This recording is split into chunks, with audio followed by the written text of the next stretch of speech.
For our reading today, I wanted to share, another picture of fatherhood, aside from the one that Chelsea shared with everyone earlier. Some of you might recognize this little golden book called Daddies. Anyone recognize this? This was written in 1953. What do daddies do all day? Daddies work while children play. They work at desks, they work in stores, in factories, and out of doors. Some daddies help keep us well fed. They make buns and cakes and bread. Some build planes, some make them fly. Some catch fish for us to fry. Dads make clocks and dads make chairs. Farmer dads grow corn and pears.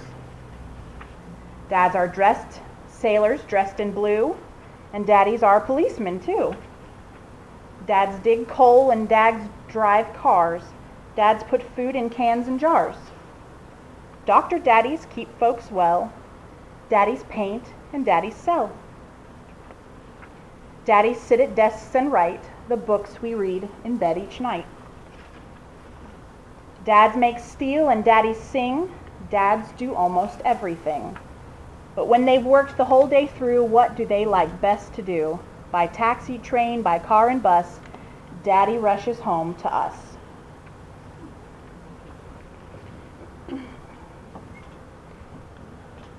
This world tends to make light of fathers' contributions to their children. Father's Day cards are filled with grills, TV remotes, beer, and fish. Fine things, and while many fathers enjoy these activities, they don't exactly paint a portrait of an engaged father. The first 3 years of my daughter's life, she was attached to me at the hip. She spent little time wondering about what Daddy was up to at work or what time he would be home because her world centered around me, which was exhausting, though as I'm told, fairly typical. But now she's entering this really delightful stage where her father has suddenly become this tremendously fun and interesting person to her. She waits with bated breath for his arrival home each night and plans how they will spend their days off together, wondering out loud when Tuesday will come around again. One of her favorite parts of the day is when they spend the half hour on their evening household treasure hunts, looking for rocks, money for her piggy bank, stray crayons, and stuffed animals. The adventure is complete with imaginary swords, alligators, islands, and a handmade map. It's a joy to sit back and watch, to see this very unique relationship she has with her father coming into bloom. I remember my own relationship with my father. Well, my mother spent my childhood refusing to learn anything about the rules of soccer so that no matter how badly I messed up, she would never know. My father learned the game inside and out, even taking it up himself so he could gently point out lessons or strategize with me. Once when I was 8, he sent me to soccer tryouts with a team of 12-year-olds. Naturally, my age made me ineligible to play, no matter how great I might have been. But he didn't tell me this, of course. He just told me to go out and challenge myself, to work hard, and believed that I was just as good as anyone else.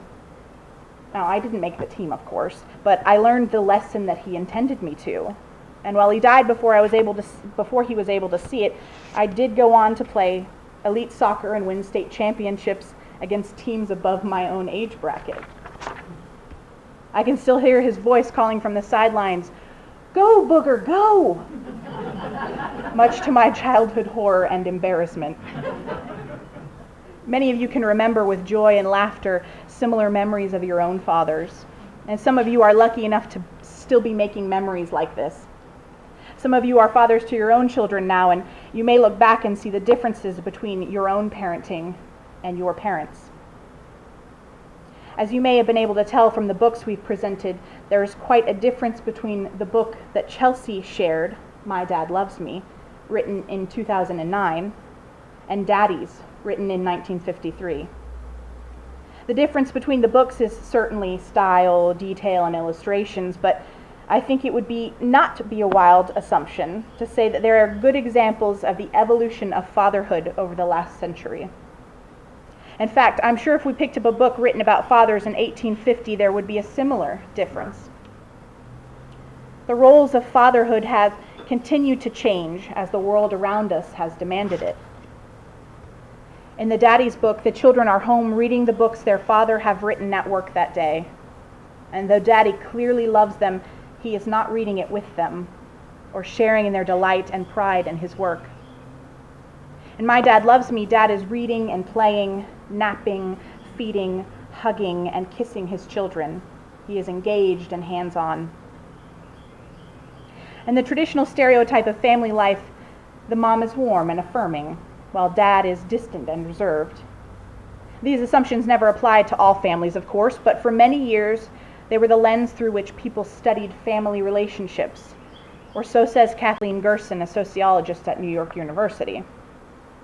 Moms are supposedly the parent who builds close bonds with their kids, bathing them, kissing their boo-boos, tucking them in at bedtime, and discussing problems that they may have had at school that day, while dads provided the financial support, doled out discipline when necessary, and took on leadership roles in the community. This model still applies to many families. Just ask comedian Jim Gaffigan, who jokingly said, "As a dad, you are the vice president of the executive branch of parenting. It doesn't matter what your personality is like, you will always be Al Gore to your wife's Bill Clinton. She feels the pain and you are the annoying nerd telling them to turn off the lights." But I think it's safe to say that the roles of each parent are no longer strictly defined anymore.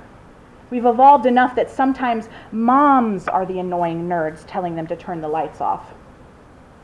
So what sparked the change over the decades? I'd like to outline what I think are a few reasons for it. Firstly, the evolution of science has allowed parenthood to be a part of a single person or a gay couple's life through in vitro fertilization, donor programs, and enhanced pharmaceutical options, thus making fatherhood either obsolete for some families or double the presence for others. This means these traditional roles are no longer strictly gender-based. Due to our vastly improved technology and booming workforce over the last century, women have been invited to become a valuable part of almost any sector of business. Where once the career paths were limited at best, out of reach entirely at worst, now being a stay-at-home mother is not a requirement, but one of many options. Our country's economy, which used to have a healthy middle class that provided for a living wage, has changed as well. And that's made being a one-income family unrealistic for the vast majority of Americans. This means that parents must work together to achieve the level of involvement children require. I would be bereft not to mention the evolution of our morals, which made it impossible not to recognize the equality of women, though at times it may not feel this way, especially this week.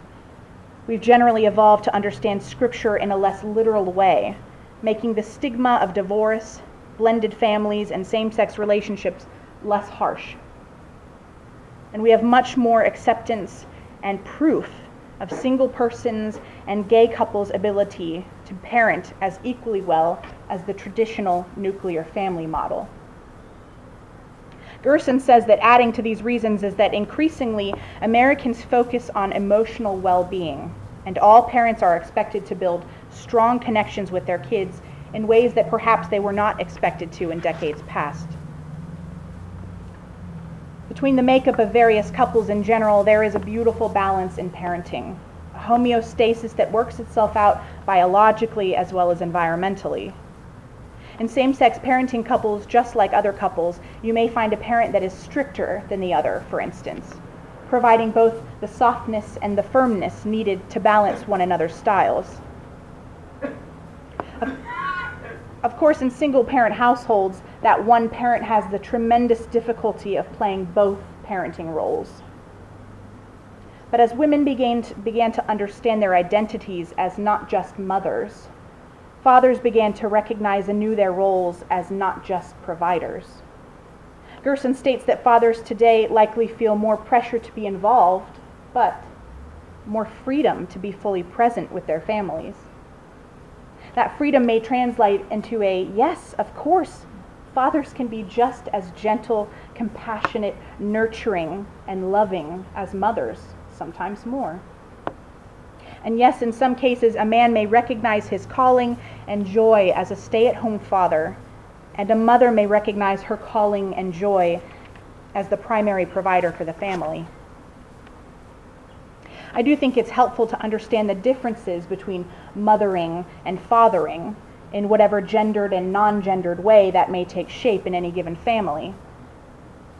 I watched a documentary recently on the first year of life that interviewed experts in the field of child development from all over the world.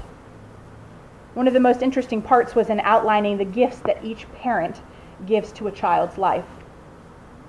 For fathers, or those who father, some of those gifts are adventure, fearlessness, and taking risks. Take the story of Leo and Lila's private pirate adventures, for example. Fathers are also primarily gifted in teaching their kids that it's okay to get a scratched knee, to fall off your bike, to lose a game, because you can rise right back up and try again, wiser and stronger now knowing that you've survived it before. Additionally, in an article I read recently, the author outlined the importance of a father's role in a child's religious outlook. Ross Park, professor emeritus of psychology at the University of California, Riverside, is quoted saying that fathers were the moral arbiters of the family during the early years after our settlement in the U.S. They engaged in moral teachings and religious instruction. Gathering around together at the end of the day and reading scripture or discussing moral or ethical issues that may have arisen during the course of the day occurred regularly. However, as time passed and communities grew larger and religious institutions sprang up around the country, this change led to this moral teaching and religious instruction being, in Park's words, outsourced to the church or the synagogue. And a father's influence became more word and action-based rather than being transferred through formal teaching. This remains the prominent form of transferring morals from father to child. Park states, "Your kids are watching you through the corner of their eyes. They're absorbing all kinds of interactions, parents with each other, parents with visitors, parents in supermarkets, all the time." He goes on to say that these observations are of central importance in terms of the passage of mores and lessons.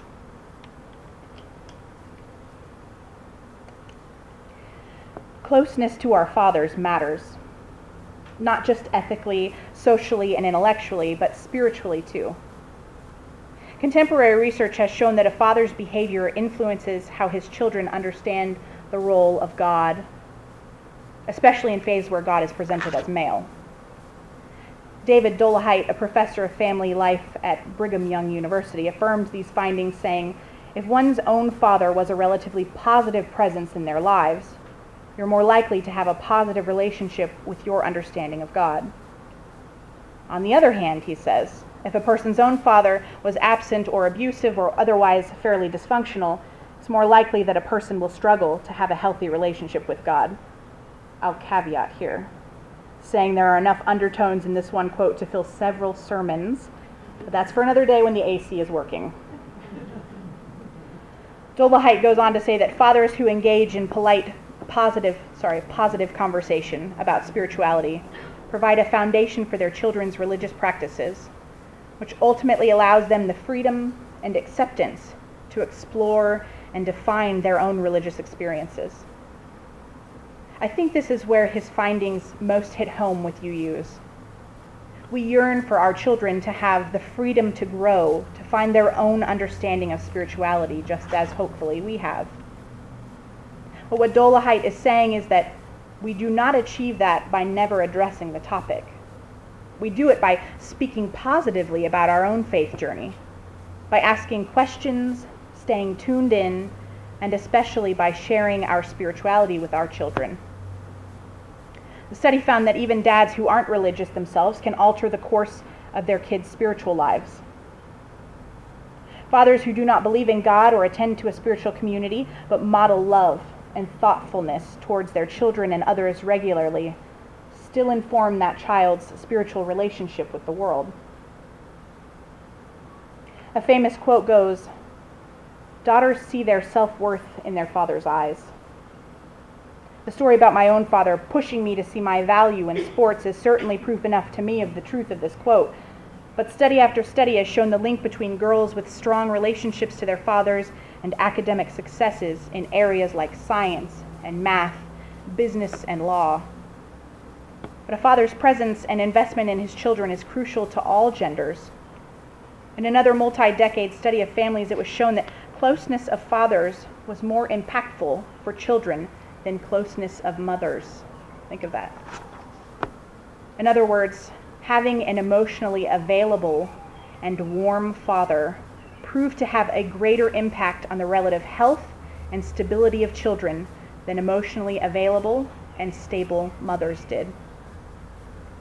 This is, of course, not to discredit the importance of mothering, but to lift fathering to an equally important role. Parenting is painful and difficult.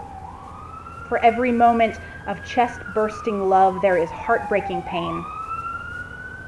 For each exciting adventure, there is endless worry. And for each joyful second of growth and learning, there is an instance of self-doubt. And each parent, no matter how practiced they are, experiences this seesaw of emotions. It is here that we draw upon one another most, fathers and mothers alike. The communal parenting that a faith community, a neighborhood, an extended family can provide is essential for parents. That heartbreaking pain feels less devastating when you know you're not alone in experiencing it. The worry seems less overwhelming when you have a neighbor to share their own experience of worry and subsequent wisdom with you. And the self-doubt is less crippling when you have a dear one to remind you how wonderful you are doing along the way. Our faith teaches us that every birth is a miracle. Every child a sign from the universe that there is still goodness in this world worth fighting for. I think the same should be said about parenting, both mothering and fathering.